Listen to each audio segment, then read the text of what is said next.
Last week we began our first journey through Shadow of the Erdtree at NG+7, but we didn't get very far. That was to make sure that none of you had to worry about spoilers. No other reason. No other reason. But this week we are foregoing all of that patience, really buckling down and getting serious about finishing this thing. This time, all remembrances fall. Surely there will be no part 3.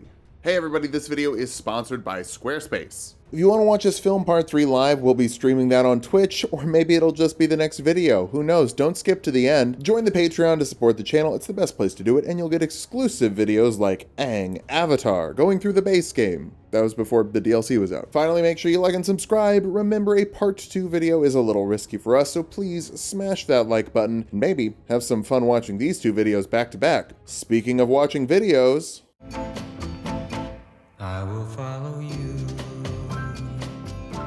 Okay, so there's no other way to describe what this 4-hour stream is than just trying to follow the last 15 minutes of the IGN guide to Blue Skidoo fragments. First issue, finding Caro's hidden grave. It says to follow the path hugging the left from the castle front Grace, but if you do that, it takes you to Thalia. Trust me. I don't think there's an Elden Ring creator who wants to go further left than me. I unironically want safe injecting sites for drug addicts. It just makes more sense to me that a trained medical professional would be more likely to suggest addiction treatment than a drug dealer who would be economically incentivized to worsen your addiction. But we really need to be center left, so I guess beat and arrest the homeless, but don't go full gladiator mode and make them fight lions. Now that's what I call American centrism. You know you're going the right way when you find this guy.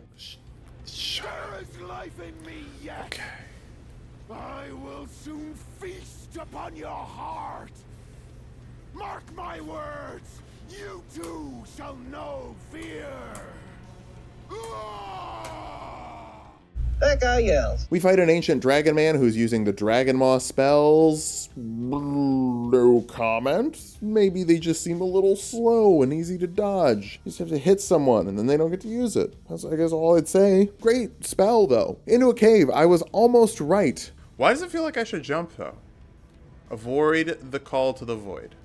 Always trust those instincts, lest ye be killed by skeletons. Why would you not just jump into the void that would normally kill you? Then we have an ancient dragon man boss fight. It's another NPC boss. Noticing a lot of those in the DLC so far, and yeah, he hits us twice when we lose. We have to hit him about 50 times to win. It's a little skewed in his favor, but it only takes us 3 attempts. It's really not all that bad. Honestly, you ever realize how the foot of the Jagged is super mid? Well, agree to disagree, I guess. Jagged Peak Drake is fighting the Jagged Peak Kendrick, and boy, it seems like the dragon that's on our team does not like us. I'ma do my stuff. It's okay, that's not what I was looking for anyway. Per the guide, we gotta find the dragon body and go west up its body, and that leads to a big bottomless pit. You need to go south, a direction that has a lot in common with west because they're both on compasses. However, it's a different direction. Oh well, we've made it to Churro's hidden rave and can fight a tibia mariner. Hey, I can do that. It's gonna summon skeletons or whatever.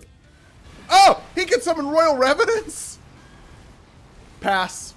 I don't need no death spaghetti. Wait, is it still death spaghetti? Damn, now I'm kind of curious. We're here for a hippo. Boy howdy, I sure do love killing hippos. It might seem like we get grabbed a lot, but to be fair, its grab looks weird. Its legs seem like they should be running faster, but it just kind of yabba dabba doos.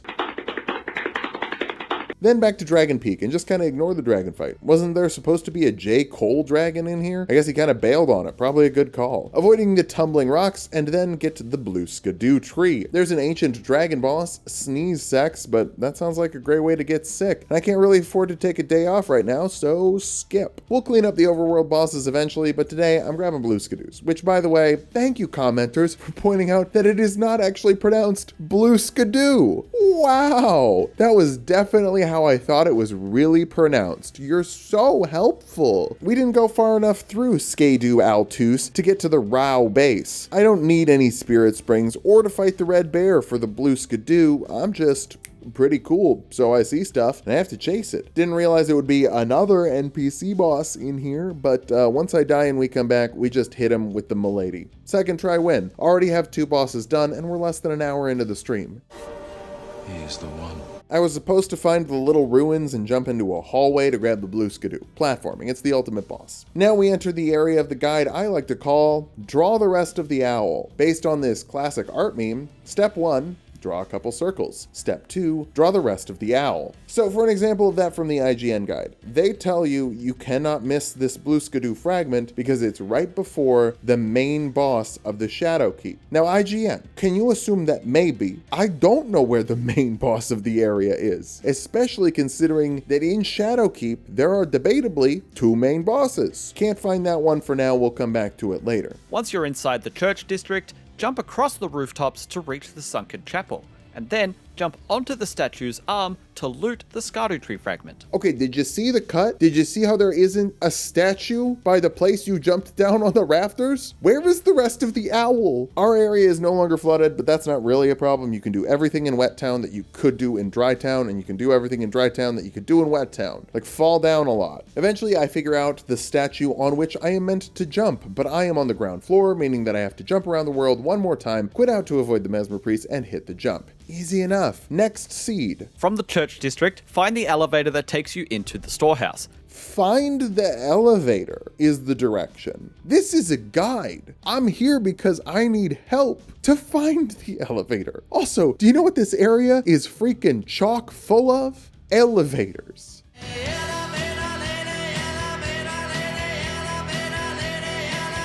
If this gets someone to listen to Come On Pilgrim or Surfer Rosa by the Pixies, it's all worth it. I found a grace, that's neat. The good news is, all this exploring requires FromSoft's signature slippery platforming. After 20 minutes, we find it. I'm not going to tell you where it is. That's not my job. I'm kidding. It's on the mid-level. You run past the Mesmer Priests, going around that Marika statue that the last blue skidoo was on, and across this little bridge. That's not even like the tree fragment, though. We still got to climb a snake eater ladder and work our way all the way through the outside of the area. Then up the rafters and go to, quote, the north section of the room to drop down. I find an elevator going down. That's not what I was supposed to find. Here's the problem. There's no platform on the north side of the room. There are 2 platforms, one on the northwest and one on the northeast, but no platform dead north. So the direction north really just gives you a coin toss to get there. I flipped the coin right. We were able to ride down another elevator and grab a Erdtree fragment. We even unlocked a new area, Skadu Blue, and Comb Hander Gaius. We were still recording this in June, so happy Pride to Gaius.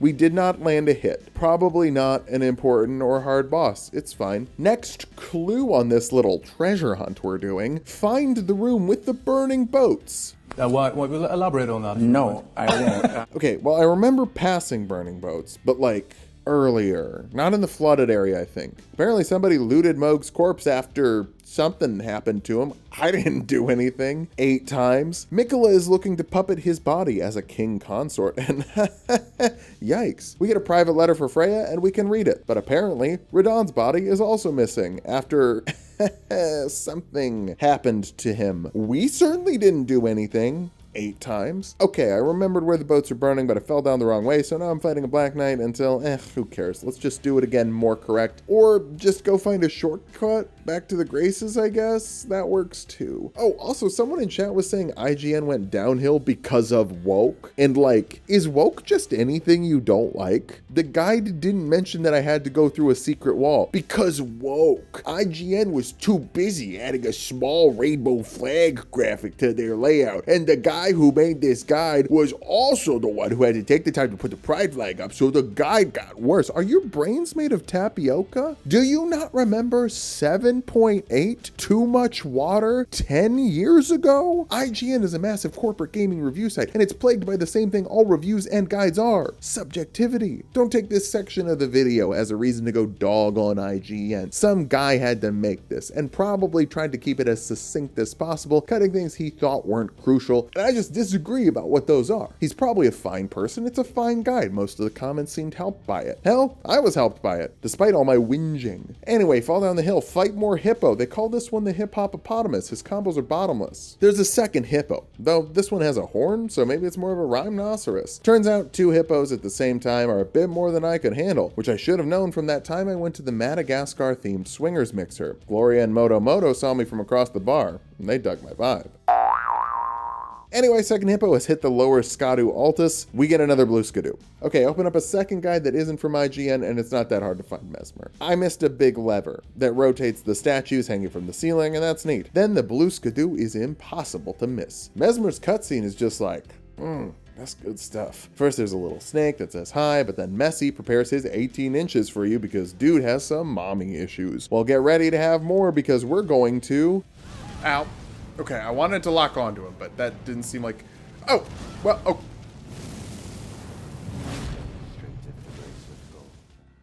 So that didn't really count. Next time, Yash comes in and helps us. Oh God, he's dying fast. Oh my God, Mesmer's just so fast. He's a freak. He's a fast killer. He's a fast killer. Attempt 3. We find out we can summon Jolan. I love her. Finally, you know what they say. The couples that die together cry together, and baby, we're freaking toast. Okay, maybe we still need some more Skidoos. Speaking of, here's some Skidoos. Falling down the graves is annoying. Damn, Danklite catacombs? They should make like an item that makes it easier to see in the dark. Yeah, that'd be nice, but you can also just pull the levers here to light stuff up. And the imps have a little glow around them, so you know where they are. Just make sure you don't whiff them because they fully two-shot you. Later in the dungeon, there's a big mouth imp.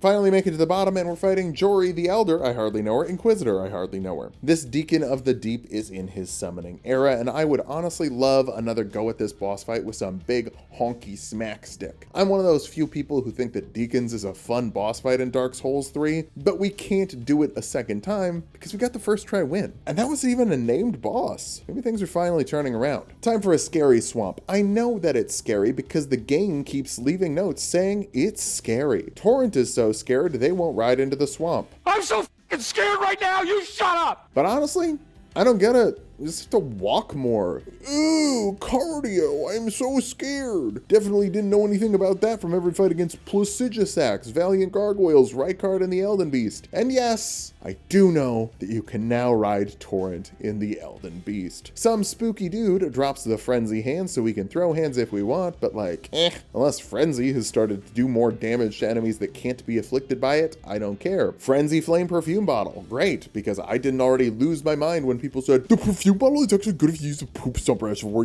I can't believe you said the perfume bottles were bad when you didn't grab the poop stomper reservoir. On the video where I explained that this was my first time in the DLC, I hadn't seen everything and didn't know everything, and that nothing you tell me now is something I will know in the past. I'll say it again though, nothing you tell me now is something I'll know in the past. I warned y'all not to mention the poop stomper, and now look what you get. Another video and no consequences. Keep it up. I'll make a video next week too. More messages, get sneaky, hide, and know that you can't fight these amazing, dangerous enemies. Wait a second. This is the Frenzy area. Oh my God, I know who wrote these messages. Yura! That little coward can't beat anyone. These enemies are so easy. This is the easiest area I've been to. Obviously, Yura is the only dude weak enough to struggle here. Okay, now we have some Winter Lanterns out of Bloodborne and they're invincible. That's a little creepy, but I've got cardio. Eventually, I just let one grab me to see if it looked cool. It didn't. We died, and it didn't even look cool. That's the worst. If you're gonna kill me, make it look cool. Back to the ruins. Apparently, Ra'au is wrong. Gordon, how do you pronounce it? It's rule.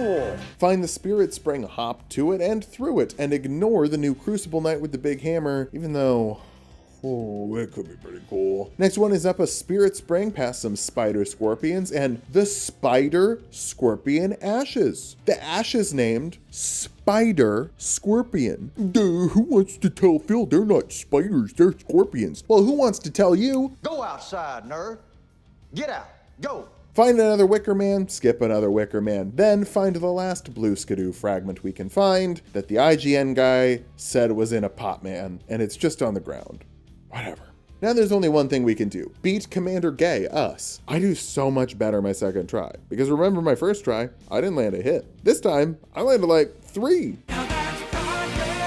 Okay, so the commander here is pretty fast. He's faster than the horse is for the most part, and staying on Torrent gets Torrent killed and gets you beaten to jelly in the ground. so probably no torrent. Or maybe kind of torrent, like you do against Radahn, although you can torrent against Radahn because there's a small army fighting him. Right now it's like us, and that's it. The charge is pretty rough to dodge. He literally starts every fight with it. Initially, I'm favoring the Milady with Milady, trying to get that proc off, but it's just not twerking out. I thought Yash might not be all that helpful because he'll die really quick, and I'm partially right. He dies really quick, but he's rather helpful. Maybe we can redeem Andreas, but no, he's a lover, not a fighter. Definitely not a fast one. He's just desperately trying to keep up with the mounted commander. The shield doesn't even make him tankier than Yash. He just gets sauced and tossed. So back to Yash. Eventually I see if we can maybe just like skip him, but no, there's a fog wall. The only way to those last blue skidoos is blue ska through Commander Gaydu. And more often than not, he's just going through us. Finally swapped the Rolana swords just to see how the Flame Ash of War does, and the first test is pretty promising. We die, but it pumps things out faster than trying to proc bleed. Now let's try to get Yash to distract him while we spin. It works, still he dies, but the flame has another good thing going for it. It keeps flaming after we stop spinning, meaning if we gotta roll or stop because we took a hit, we're still at least doing some damage. It doesn't help that every fight starts with both us and Yash getting pulverized by the charge, but maybe we can just run in and get the summon? Well no, remember, he's faster than the horse, so no matter where we go, he just kind of runs us down and runs us over. The healing spirals he puts us in are so brutal. You can't really space yourself safely from him because that just baits the charge move, which I have not figured out how to dodge at this point. Then you have to heal, and you get hit while you heal, so the whole fight can just be you losing all your flasks. I noticed sometimes we took extra damage from the charge, presumably because rolling put our head down, got us headshot. Well, if we can't roll, it's probably 100% physical damage. We can just block it. That shield we got from Castle Ensis has 100% physical defense. We can max it out for maximum guard boost, and that should mean we don't take any damage. I mean, maybe our guard gets broken, but at least we'll live. You sure about that? We do eventually get to see a bit of phase 2, and yeah, it gets worse. More gravity, more AoEs, more damage, and I'd expect nothing less. I realized the boar was basically a falling star beast, just a little meteor. Wait.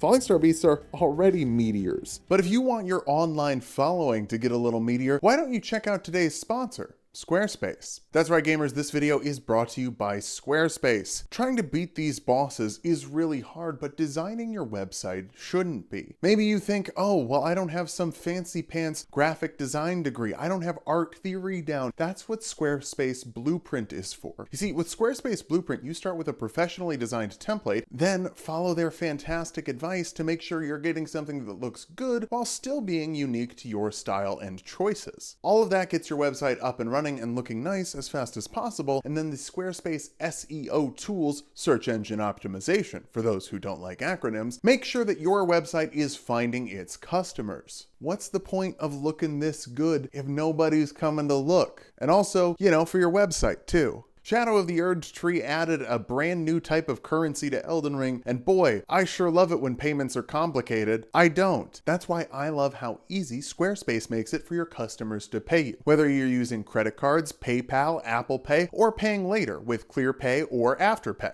Squarespace will simplify that all down so the money can go into your pocket. And all of this is all so easy to do. I set up our website on your work computer in an afternoon for fun, just to get back at those old middle managers that peeved me off so much before I started doing YouTube. Squarespace is also a great place to set up a video collection. You can even choose if you want to set some videos to private and put them behind a paywall, so you can charge for that fantastic video you made. You know the one. Go to squarespace.com and get your free trial started today. Then, when you're ready to publish, go to squarespace.com/tulokmango and enter offer code tulokmango at checkout for 10% off your first website or domain. Again, that's offer code tulokmango at checkout. Click the link in the description and you'll get 10% off your first website or domain whenever you're ready to publish. Now, let's get back to suffering in a fun way.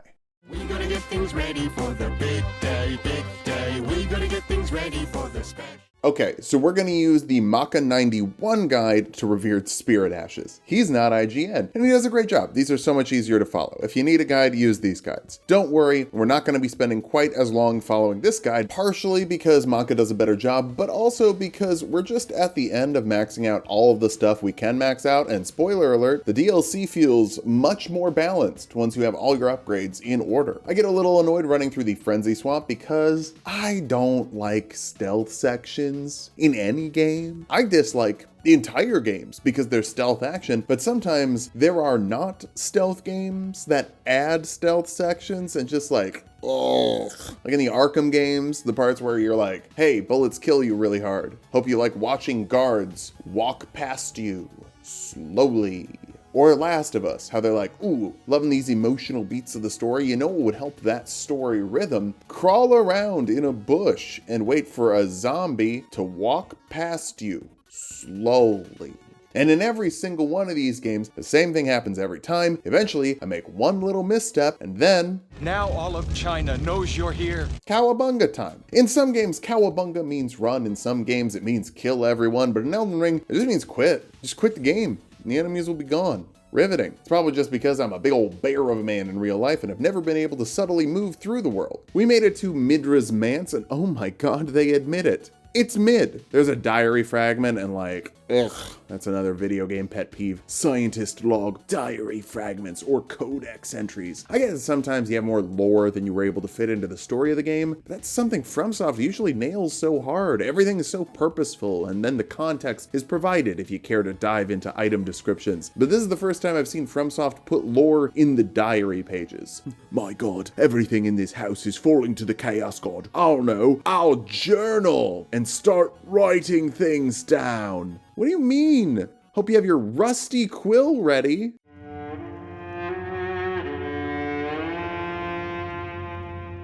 I don't find another one, probably because I'm not looking for them, but maybe there also aren't anymore, and I was complaining about one diary page. Whatever. The rest of this area is neat though. Like, it's the horn scent that we can send to Horny Jail. Secret paintings you can roll through. That's super fun. And major Bloodborne Pain Hurts Castle vibes. Just my favorite level in that game. And my favorite boss. Is the boss here going to be my favorite in Elden Ring? One way to find out. For the first revered Spirit Ash in here, we gotta fight Big Chungus, who I'm a little more intimidated by than I need to be. He doesn't really hit that hard. Just kind of whack him. That might be the blue skidoos finally kicking in. Last one's just on a chandelier. I don't see a better way to get it, so let's swing.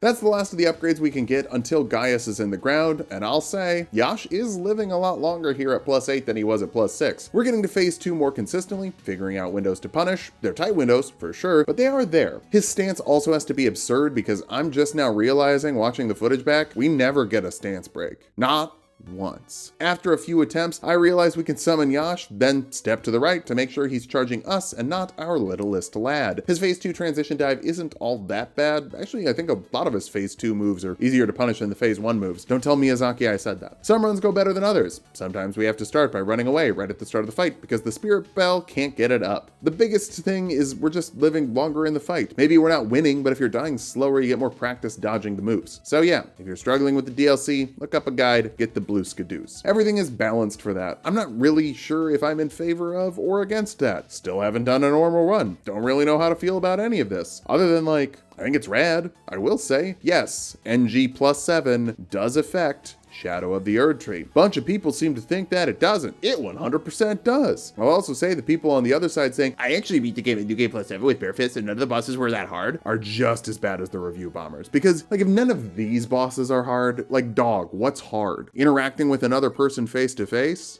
Yes. Yes, it is. Anyway, after about 20 minutes, we get the download. Yash comes in. We dodge the charge. I don't know if you're allowed to do that. Twice. I don't know if you're allowed to do that. Yash is rocking the moveset, teleporting in and out to stay alive a lot longer. The Buck and Bronco combo move is definitely one of my favorite punish windows, not like the big dive. Then we get clipped by a charge and start a nice little healing spiral. Getting the fire tornado off is huge. Then we dodge another charge. I don't know if you're allowed to do that. And Yash finally dies. We're out of flasks, our health is low.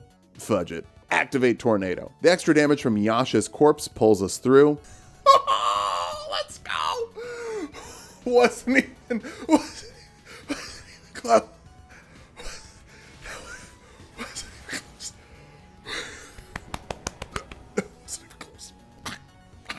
Oh, also we used Golden Vow, the consumable. It's kind of nice, once you get the boss download, to just take less damage. The Remembrance could be nice, but the real reward is the Blue Skidoo Chalice up here, with 5 Blue Skidoo fragments outside of it. Knocking 5 of the defense materials behind a wicked hard boss? Is there something wrong with you? Gotta love FromSoft. Well, out of the frying pan into the fire, it's Mesmer time. Opening dive, super easy to dodge and punish with a fully charged R2. Someone said his big flip to multi-thrust combo was like the Mesmer ducky dance, and like, no it isn't. It's not even close. It's a rough move for sure, but at most you're gonna get poked a few times without being able to dodge. We made it to phase 2, which is pretty rad. Get the cutscene.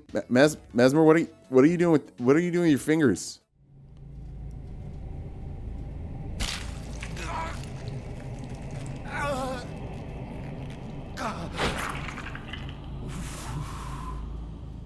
Okay, so I don't know what it's saying thematically, but people in Elden Ring are all about self-mutilation for power. Godric cuts off his arm, Fire Giant cuts off his foot, Hoaraloo pulls a lion off of his back, Ranni ditches her whole body, Malenia lets Radahn clip her arm to dodge an attack. Then when you fight her, fully drops more of her limbs off, O'Neill is wimpier than Niall, who has a prosthesis, and Miquella is leaving pieces of himself all around the world. So what's the motive? Or should I say, what's the motif? Anyway, Mesmer is a snake now and he goes boom. Big stance break right away. Jolan finally shows up. Hey, Shadows of Yharnam called. They want their giant fucking snakes back. Look, I love Jolan, but Mesmer is simply too fast. And she kind of just runs around behind. Also, her name is Jolan. Ymir calls her Jolan. I thought it was Yolan. And then Ymir calls her Jolan. So, because the character in the game said Jolan, I'm pronouncing it Jolan.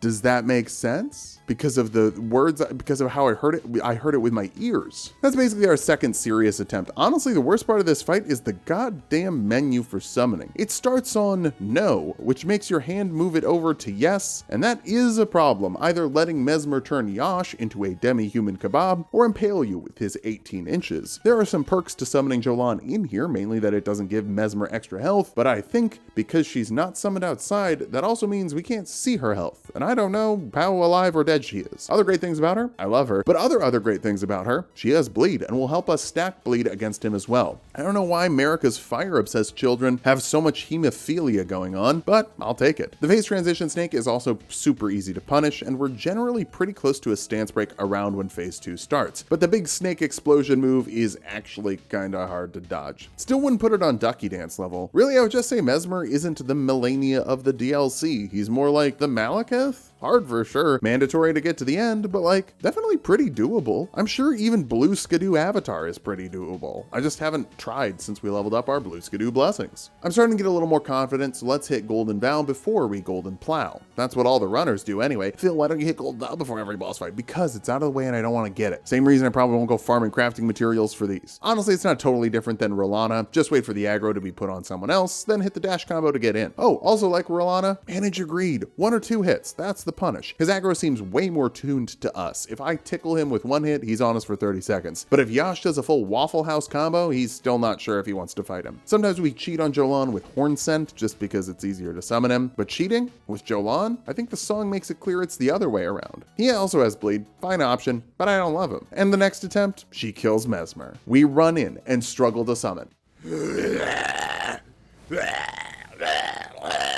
But I know my #1 gal is worth it. Mesmer tries to grab Yash, but he doesn't work like that, my guy. You can't grab my little demi-human unless you buy me a drink first. I like Diet Cola. Phase 2 is a go, with a stance break, and the whole party is alive. Giant snake time, I know to back the hell up and heal. That's still not as bad as Rykard's Hell phase, just because it's over so much faster. Like, yeah, we don't get to punish this, but at least we're not just running around for 40 seconds. Bleed him down, he's so close, he turns into a big snake and kills us. But Jolan kills him. See, he died. Does not count. Then we have a couple of rough ones in a row. I mean, look, I was saying he wasn't like super oppressively hard, but he might be a little oppressively hard. Maybe I like being pressed a little bit. But then we get a run where we kill him.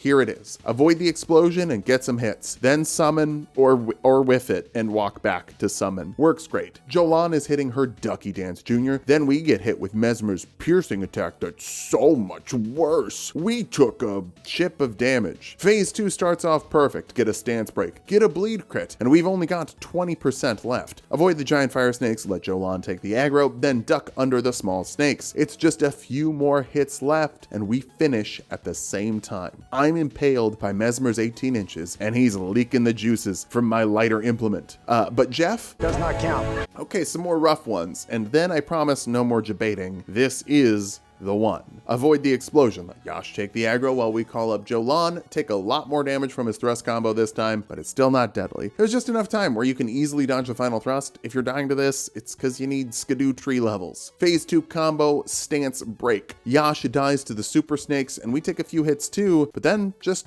one more bleed, and that's it. Mesmer down. Definitely didn't feel all that bad. I'd say it's probably the easiest Remembrance boss we've done so far, but it's also the one we fought with the highest blue Skidoo level. Maybe his moveset clicks with me, or maybe blue Skidoos are just really important. Either way, we did it. That's double the Remembrance bosses we've beaten so far. From what, 2 to 4? Yep. That's a much more appropriate place for that clip. But you know what? I'm still hungry for more. As we come back from a short break, it's time to use Mother to unlock fingers. Just remember the acronym, Man, I Love Fingers, or MILF for short. We've got to put our fingers in the jars first in Bonnie Village and find the Oh Mother emote, then use it in front of a statue at the bottom of Shadowkeep. Intuitive gameplay, how could you miss that? Then we get attacked by a tree sentinel, wait, before finding the finger ruins of Aroa. Do some more sounding, then bring it back to Jay and Ymir, Jay being short for Jolan, of course. After getting more of the quest done, Jolan is more open to being friends with us, and the throne is more open to being opened. Underground, we get to fight Knight Anna, or I guess it was just a puppet. Guess she's only sort of Knight Anna. And we find a hand boss, Meter. Oh shit, FromSoft used AI. Look how fucked up the fingers are. It's a dead giveaway. AI users will show you this and be like, hey, it's actually getting pretty good at doing hands now, okay? Back to the Skadoo view and through the Shaman village, there's so much important lore here explaining who Marika is, why she became a god, why she sought vengeance. So much to explore. Let's just skip it. Yeah, I'm here to fall down to the secret top part of Rabbit's Rise to see the Anna puppet. Technically, I missed some dialogue, but no big deal. You just have to climb back up the ladder after beating the puppet, but before fighting Meteor. And you can talk to Jolan about the Anna puppet. Oh well, this isn't an all NPC video, and all the quests are still forgiving in this one. Back to the ruins, there are 3 sets of finger ruins and 3 sets of fingers in the base game. Coincidence? I think not. I'm assuming the one that leads to the Finger Mother are the ones attached to the fingers that Ronnie killed. Then the ones in the Round Table Hold are the ruins in the Blue Skidoo view, and the frenzied ones are the ruins down south. No idea why. Actually, that's not true. My justification is the underground ones are both underground, so the underground ruins underneath this church and the Ronnie ones are both underground. The Blue Skidoo view one is close to Marika's village, and Marika was also important in the Round Table Hold, so I think those two are connected. And then I guess the frenzied ones are just process of elimination. Anyway, the Mother of Fingers. Have you met her? There is so much Bloodborne energy in this DLC. She feels like a mix of the One Reborn and Rom the Spider, which makes sense. The finger creepers are like little hand spiders. But like the One Reborn, this is a horrifying thing that should not be, and its little legs just kind of attack you sometimes out of nowhere, and when something is glowing on its back, just run the hell away. Honestly, doesn't seem all that hard. It can bleed. If it can bleed, we can kill it, even if it can kill us, seemingly very easily. Sometimes we're able to hop over the big laser. That's pretty rad. Here's the winning run. Drop in, bring out Yash. It tries to finger us, but whole. Dawn, because I can dodge. Then I fail to dodge quite a bit. We get super early phase transition. It's not all that hard to dodge. I just kind of did a bad job. Shortly after, she births a lot of little kids from her chest, just like health class taught me. Yash dies and she begins Operation The solution is to run around outside and go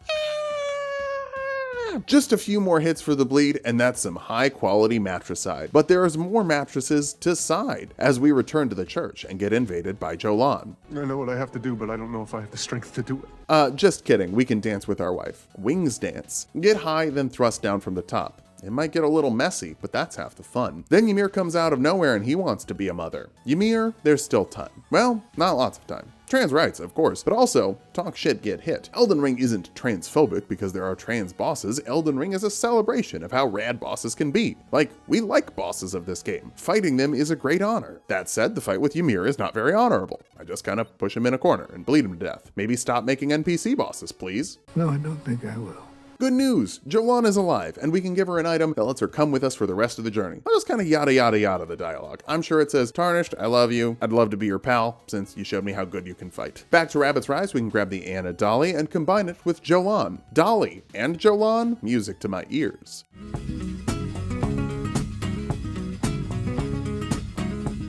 They're sisters, not twins, and this is a nice pair of spirit ashes that both have bleed weapons to help divide the aggro. Love a nice pair of sisters, not twins. We're almost to the end of stream, but I think we can do one more boss. Yeah, I've got time.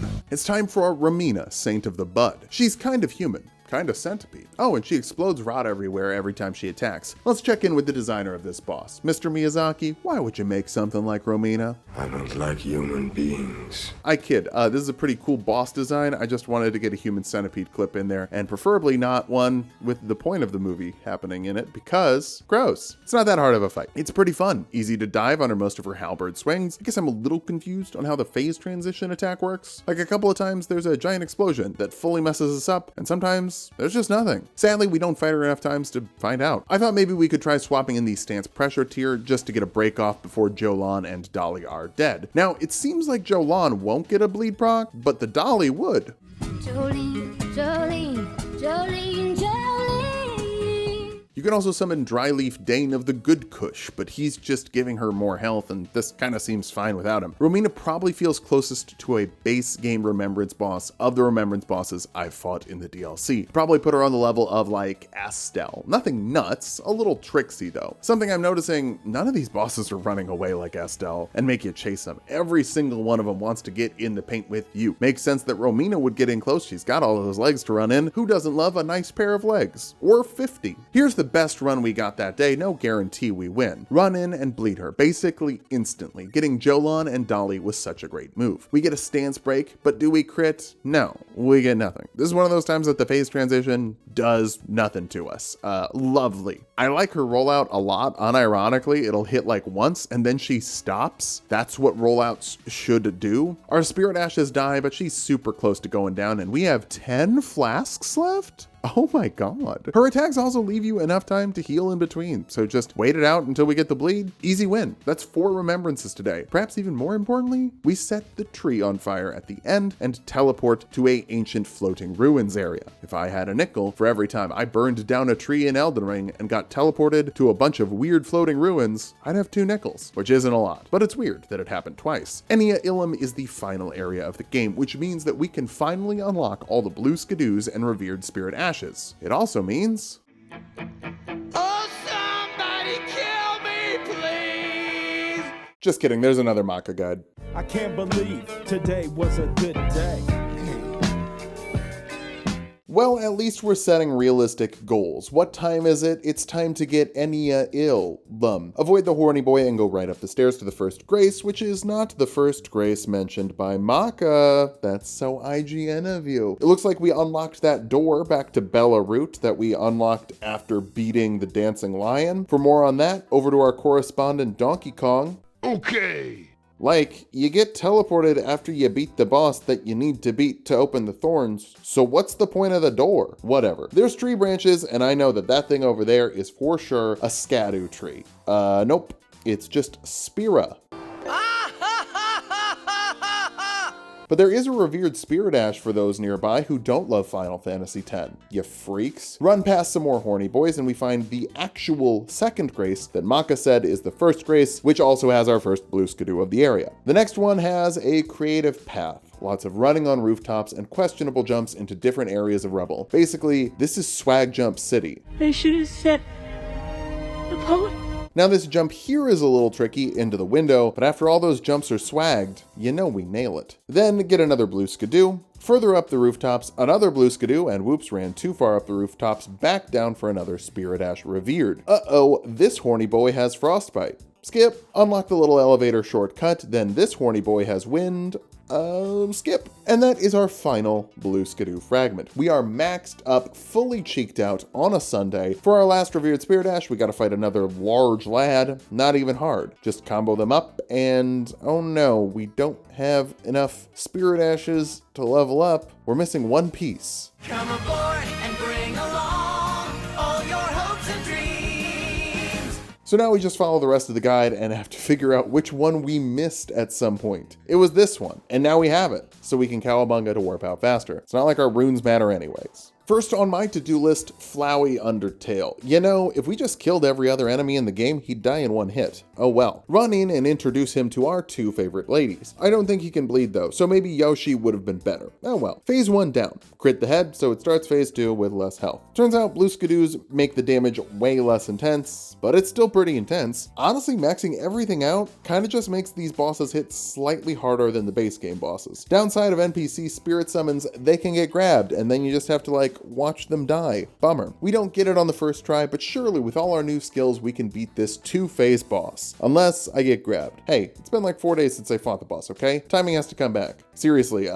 it's like I'm trying to really flex those blue skidoos, and then I quit out after I get grabbed again. Rule 1 of Elden Ring is even more important in the DLC. Getting grabbed is really bad here, but you wouldn't know that from watching me. This is where I realized there wasn't a Deathblight swamp, at least not that I saw. My theory, this area used to be a Deathblight swamp, but during testing, they figured out it made the boss completely unbearable. It's already one of the worst Remembrance fights in the DLC. It doesn't really look cool. It's just a big tree flower. Its attacks aren't fun to dodge, and fighting it 3 times just gets kinda tedious. I'll say it, Big Sunflower, worst Remembrance boss in the DLC.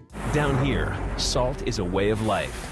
Oh, well, I don't think he's the hardest boss, though. Not even close. He's just the most similar to, like, Regal Ancestor Spirit. A giant pain that's slow, runs away, and heals. Technically, I guess there's new trees every time, but you get what I'm saying. If I get a health bar to 0, I want the fight to be done. Hopefully the reward is at least cool. It's gonna take us a minute to run in and out, get the timing down on this one. I mean, keep in mind, this is our first time beating any of these bosses. I'm not a god gamer yet. Now, I'll admit I'm pretty darn good at this game, but I'm never gonna do a no-hit run or try to get my world run speed record back. Basically, I'm the best an average Joe can be. Eventually, I figure out that phase 2 sucks so hard that I should just crank the fire and tank the hit as he comes out. He does Elden Stars the third and gets stuck in the wall here. That's pretty funny. Then honestly, it's just a matter of deciding when to tank a hit to turn on the fire tornado. It carves him up so hard that it's worth it. Phase 3, let's go. Do the same thing again, just tank it to hit him. Not sure how you avoid the big explosion. I think that's one of those moves where you just hope you started far enough away to outrun it, like a ducky dance. It drops a Remembrance and Miquella's Great Rune, something we'll definitely remember to use. The real reward is a few shadow sunflowers we can use to craft golden vows later. I don't believe they are a renewable resource. Now, the boss of the Stone Coffin Fissure doesn't mess around. Weirdly, it doesn't have a health bar? Let me introduce you to Caterpie, Destroyer of Worlds. Technically, this boss is hard because it's a gank fight. The first Caterpie is easy enough to rush down, but then phase 2, you get 2 Caterpies and a few metapods that explode. Huh, maybe I should try and kill them instead of just running past. First one down, and then the gank. Just kind of fires pretty relentlessly. Really wish I could bring the horse down here, but this is Miquella's area. Miquella doesn't like horses, except for the fact that he was Torrent's former owner. Did Miquella force Torrent to be an outside pet? My god, you guys, I think Miquella might have done some things that are bad. Honestly, this is maybe the least fun part of running through the game I've experienced thus far. It makes the liturgical town look fun. It makes the Erdtree look like a walk in the park. It makes the bird run look like the bird fun. After like 6 attempts, we make it through and can finally beat up the Caterpie and are rewarded with nothing, really nothing. The reward is that it's over. Oh boy, grab the grace and keep on keeping on. Now we've got skeletons throwing pots. I just kind of push them bonies off the cliff. Turn the corner and... that is one big pile of shit. Then a Leonine Misbegotten. Huh. Skip.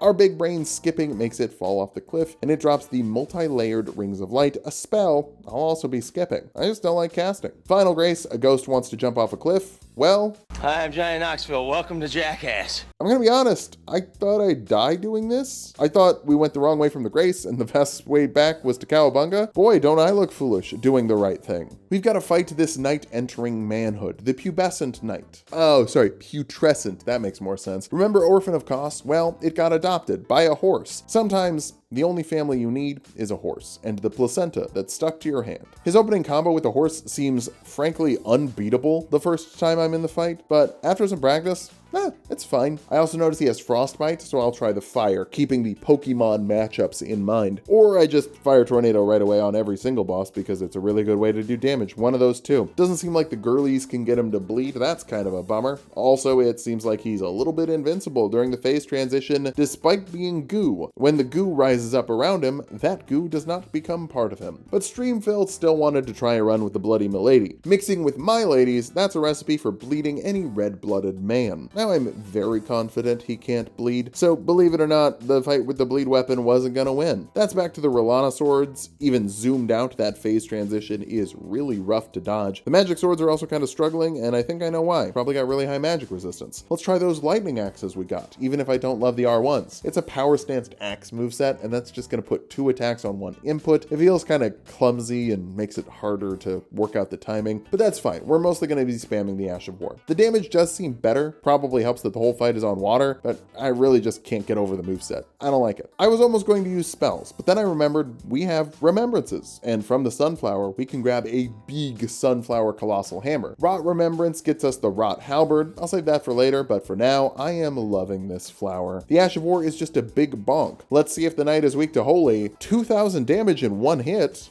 You were correct. It's fact. Not to mention, a colossal weapon like this, we might even get to see some stance breaks. Maybe. Eventually. Not this time. Yeah, that phase transition is just so big and so long, and after we get frostbitten, the placenta benda breaks our body in twain. Oh well, it's pretty fun jumping off the high dive. Oh hey, since this guy is weak to holy, let's give Andreas a chance. He still wants to show everyone what that tongue do. I don't know if he's the best Spirit Ash in combat, but he is 100% the best Spirit Ash in the bedroom. I was kind of dunking on him the whole fight, but those giant holy AoEs make up for his unorthodox fighting style. Maybe it's true what they say. Sometimes you gotta think inside the box. Like with your tongue inside. I shouldn't finish that joke. There's a really dressed up lady back here. Very hard boss fight. Every move she does instantly kills us. Over and over and over again. Why keep going back? Well, it kind of seemed like I should keep doing that until something changes. Or maybe I just crave that deep, dark, eternal sleep. Hey, Nectar? I hardly know her. Turns out, it's Trina. Miquella had to abandon the woman he would become in this pit to become a god. She thinks being a god would be a prison for Miquella, and Trina wants the death penalty for him instead. Now, you might be asking, how is she alive while Miquella is still alive? Well, basically, Miquella's heart was separated from his body, which is Trina, leaving her behind to be his nobody. Now he's going to bring 13 vessels of darkness to fight 7 beings of light to form the Kai Blade, which is the Greek letter X, pronounced Kai by the way, in order to open true Kingdom Hearts. Hey, we doing too many zoom in bits this video? I just kind of like them, and I feel like only using the full house sax is holding them back. Anyway, next boss is someone who's getting lost in the sauce. He's just a little guy. Easiest boss fight ever. This is basically just like the final boss of Demon's Holes. All he does is flop around. Wait, phase 2 cutscene? Oh, you could have just kind of turned a little bit. Seems like this is none of my business.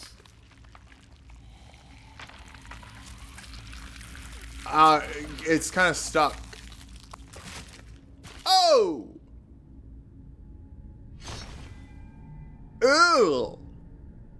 It's Midra, and it's about darn time. I realized it was weird that there was not a single Frenzy boss in the base game, considering Frenzy is one of the endings. Like, to get to the Frenzy fingers, you fight a Moog illusion. Weird. And this guy makes up for it. Super cool boss, uses Frenzy the way the player does, either with giant lasers that blast across the map, or an extendo stick to poke people. We didn't win the first try, and then, oh, we have to fight the first phase every time? No, don't like that. I'm fine with a boss that pushes my shit in. I just don't want to do chores every time. He has a grab though, if you wanted to see that.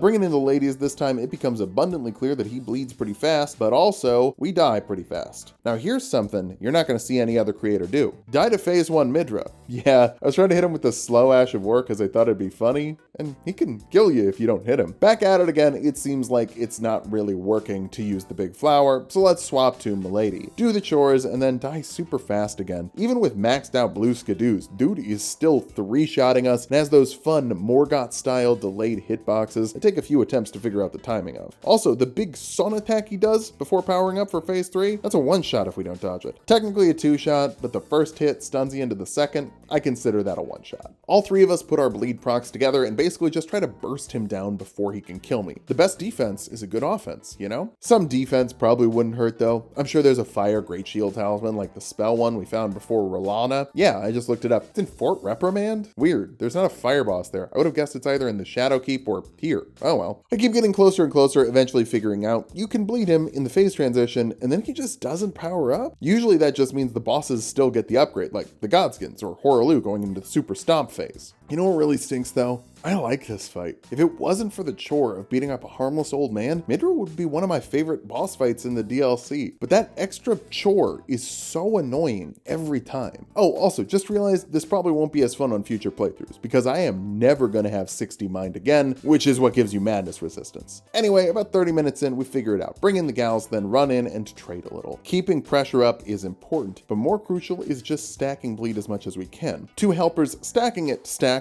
also helps. I got grabbed, though the grab is more of an impaling. Damn, these bosses sure do love impaling in the DLC. And then I died. Whoops, I guess I started logging the wrong one. Got you, pranked. This is the one. Beat up the old man in pain, then get back in there and die again. Wait, I did beat this guy, right? Am I going crazy? This next one isn't it either. Seriously, I'm writing the script. I just saw that we won on the log, tried to back it up. It was at this time code and now it's just more losses? Is Midra breaking the game to make me go mad? You are losing your marbles. Okay, this is the one. For some reason, Midra can't hit Jolan this time. Ana gets rocked. I get rocked, but nobody's hitting Jolan. And because of that, he just doesn't go to phase 2. Just kind of hangs out with the normal moves until like the very end. We do get hit with his laser eyes till we go mad, but look at our health. We don't take damage.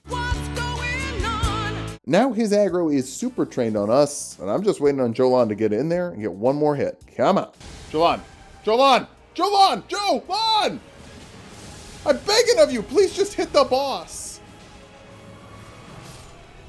Jolan, Jolan, Jolan, Jolan, I'm begging of you, please attack the boss. Finally, she did it. Hard carried by my wife again. Next Remembrance boss is up the Jagged Mid. No, this area is cool. There's boulders. That's a nice boulder. I'm ignoring all of these dragons because I just want to fight the boss. Except apparently, if we want to summon Egon for the boss, we have to choose a side in the Drake beef. I mean, is that even a question? Kendrick made T-Pab. Normally when fighting dragons, I like to go for the head, but Kendrick is spitting pure fire on every bar, so it's safer to hide behind the Drake's toes. Drake is a little bit of a souped up standard dragon. His wing attack is a combo, and then he always jumps and does fire breath after it. The spectacle of the fight kind of gets lost when you're just seeing nothing but dragon taint and thigh. I'm basically just tapping toes and taints here. If only I had some sort of ranged option, like, oh, I don't know, a harpoon. We get the win, and Egon and his voice actor earn their damn paycheck. Looks like it's Richard Lintern.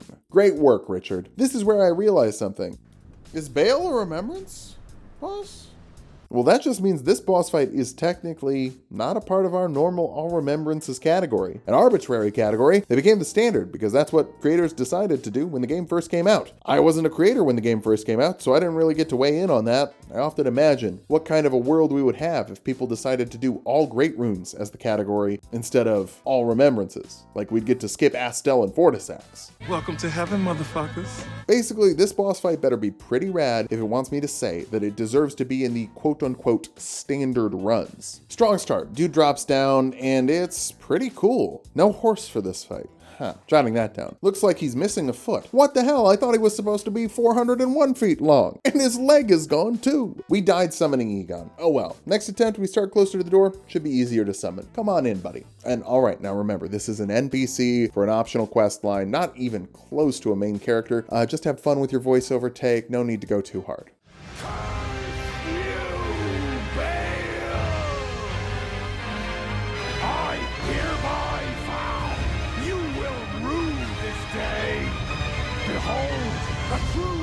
Drake warrior and I. As if I needed more incentive to survive, we need to live long enough to hear every single bar. Some men don't make sounds during sex, but Egon's out here waking the goddamn neighborhood. Hey, not to be outshined, or at least not totally outshined, Bale's a pretty great dragon fight. His fire only hits you once. It doesn't stun lock you into itself. I love it. The grab's a little too fast in my opinion, but maybe I just gotta practice it. We get plenty of practice because the dude's also pretty tough. I swapped back to the giant sunflower. The raw damage and stance pressure seem more valuable than bleed could be. Once we get a stance break, we can use that full weapon art. It's pretty good at putting out the damage. Then phase 2 is a little different. Lots of big AoEs, but from what I saw, nothing you can't just roll through on medium. He's big, he's hard, he's got a lot of health, but he doesn't run away, he doesn't stun lock you. This is Placidia Sucks without the sucks. And a grab that kinda sucks, but I'll take it for every other great thing about this fight. Jagged Peak.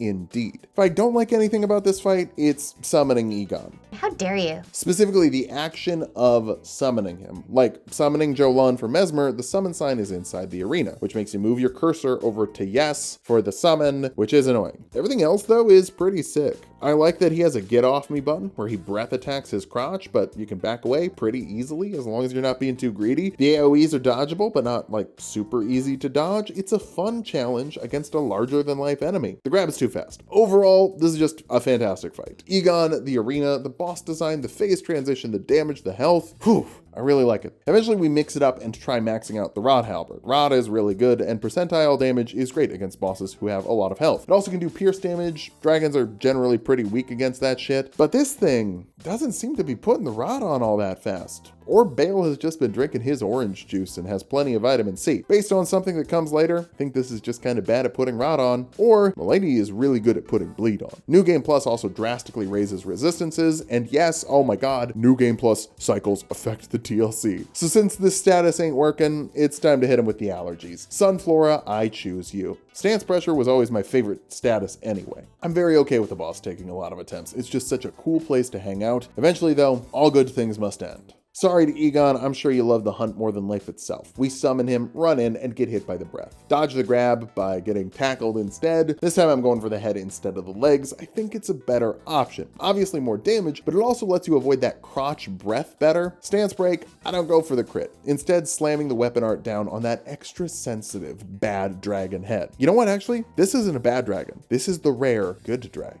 Phase 2 starts and we're so close to the wall that the fireballs look like they're shooting out of the wall at us. He does that Plassy nuke, but it's fair to dodge and we dodge it. Fairly. Finally figured out that dodging the grab just means you roll early, which makes sense. If I think it comes out faster than I thought, dodge before I think I should. Let's try the crit out. It's okay. I should have just gone for the weapon art. It's funnier. He's really close, but we have to make sure that we live. Egon is proving why he's the captain of the varsity hating squad. Then we get a few more hits in on the stump for the win. Sorry to ruin the hunt, Captain Ahab. Really, this guy's more like Captain A-Dab, because he thinks all dragons are bastards. Not assigned dragon at birth. He's dead, drops his great bow armor and a bell bearing. R.I.P. Gone, but never forgotten. Oh, also worth noting, Bale counts as a remembrance boss. Doesn't have a remembrance? Doesn't matter. If I have to go up and down the goddamn carry and study all every goddamn time I play the goddamn game, I'm sure as hell hiking up this mountain to do the coolest shit ever. Only one last place to go, up to the tippy top of Enia Ilum. But Lita is gatekeeping the Miquella fandom. Oh, you're a Miquella fan? Name every great rune. Also, true Miquella fans are okay with him doing a corpse puppet show marriage with his half-brother. It's like Weekend at Bernie's, plus Game of Thrones, with a little dash of the Muppets. I would like to see it. We get to fight Miquella's champions, and oh my god, is this another NPC boss rush? Was Fia's champ so great we had to do it again? First up is Lydia, my best pal, who died with me so many times against the Lion Dancer. She's got double Lion's Claw for double the fun. Horn Scent is salty we didn't summon him for Mesmer, and hey, fair, Mesmer kinda did do a little impaling on all of his people. I actually don't know what Jolan's beef with Mesmer is. So yeah, Horn Scent's probably the better narrative pick for that fight. I didn't learn anything about Good Kush Greg's lore, but he does karate against me, and then Lita comes in. Sure, Ansbach is helping us out, but really, is he? Does he do any damage? We just need to turn the gank back in our favor by remembering to summon the girlies. Let's go, girls. Now it's 4-on-4. Jolan and Anna are the point guards, short, but they get in the paint. Obviously we're the center, the jar makes us look so tall, and Ansbach is the forward, with reach from his Reaper. Man-on-man defense isn't working. It's more of a zone situation. Who am I kidding? It's a clusterfuck. We're wings dancing around and focusing on initiative fixing. For some reason, Jolan and Anna's health bars are nothing compared to the NPC versions of them, so they are toast. But Ansbach and I clear out no problem and are left with a 2-on-2, Lita, and good Kush Greg. He knows karate, and I guess that's our problem. Didn't find any karate weapons, they seem to be pretty oppressive in a PvP situation. Eventually we roll that bud, and can help out Ansbach finish off Lita. I'd say that this is my least favorite boss fight in the DLC, but there weren't any boss health bars, so it's not even a boss fight.